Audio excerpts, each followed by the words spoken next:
Assalamualaikum warahmatullahi wabarakatuh. Perkenalkan, nama saya Nadis Tiarani, NIM 19042136. Kali ini saya akan mempresentasikan tentang penilaian kinerja sumber daya manusia. Penilaian kinerja pada dasarnya merupakan faktor kunci guna mengembangkan suatu organisasi secara efektif dan efisien. Karena adanya kebijakan atau program yang lebih baik atas sumber daya manusia yang ada dalam organisasi, maka penilaian kinerja individu sangat bermanfaat bagi dinamika pertumbuhan organisasi secara keseluruhan. Melalui penilaian tersebut, maka dapat diketahui kondisi sebenarnya tentang bagaimana kinerja karyawan. Misalnya penilaian kinerja.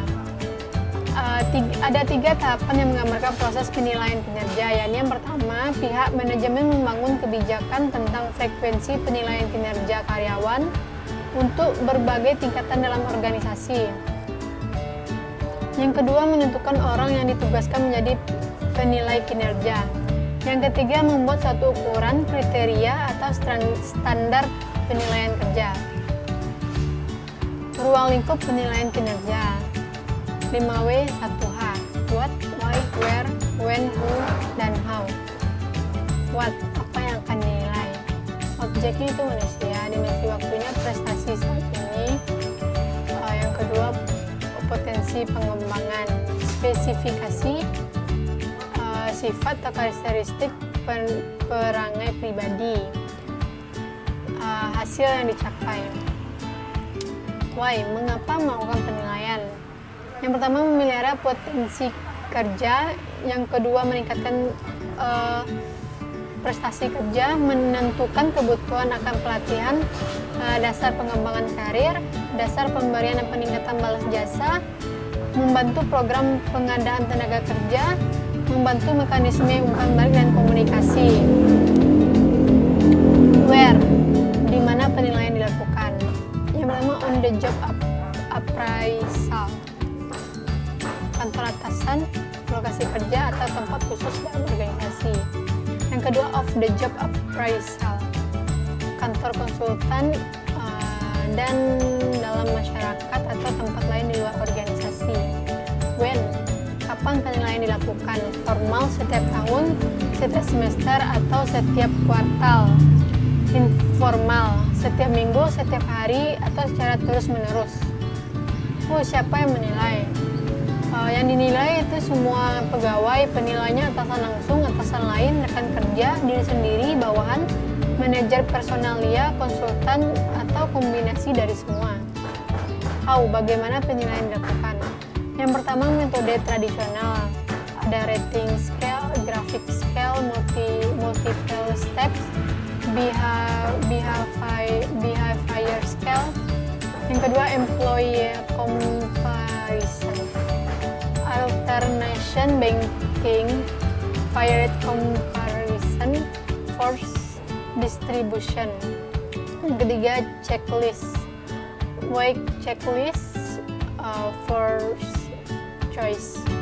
Yang keempat, fresh from essay, interview, critical incident. Yang kedua, metode modern. Ada assessment center, management by objective, human asset accounting. Dan ada kompensasi. Kompensasi adalah segala sesuatu yang diterima baik berupa fisik maupun non-fisik. Kompensasi juga berarti seluruh imbalan yang diterima oleh seseorang pekerja atau karyawan atas jasa atau hasil dari pekerjaan dalam sebuah perusahaan dalam bentuk uang atau barang, baik secara langsung maupun tidak langsung. Jenis-jenis kompensasi ada 3. Yang pertama, kompensasi finansial langsung, tidak langsung, dan non-finansial. Gaji adalah balas jasa yang dibayar secara periodik kepada karyawan tetap serta mempunyai jaminan yang pasti. Upah adalah balas jasa yang dibayarkan kepada pekerja harian dengan berpedoman atas perjanjian yang disepakati membayarnya. Benefit dan service adalah kompensasi tambahan yang diberikan berdasarkan kebijaksanaan perusahaan terhadap semua karyawan dalam usaha untuk meningkatkan kesejahteraan mereka. program kompensasi. Ada tujuan kompensasi. Yang pertama, menjamin keadilan gaji karyawan. Yang kedua, mempertahankan karyawan atau mengurangi turnover karyawan. Yang ketiga, memperoleh karyawan yang bermutu. Pemberian kompensasi karyawan oleh perusahaan memiliki tujuan tertentu, diantaranya adalah untuk mengurangi prestasi karyawan, menjamin keadilan gaji karyawan, mempertahankan karyawan atau mengurangi turnover karyawan, memperoleh karyawan yang bermutu, pengendalian biaya, dan memenuhi peraturan-peraturan. Sekian hasil presentasi saya. Apabila ada kesalahan kata, mohon dimaafkan. Assalamualaikum warahmatullahi wabarakatuh.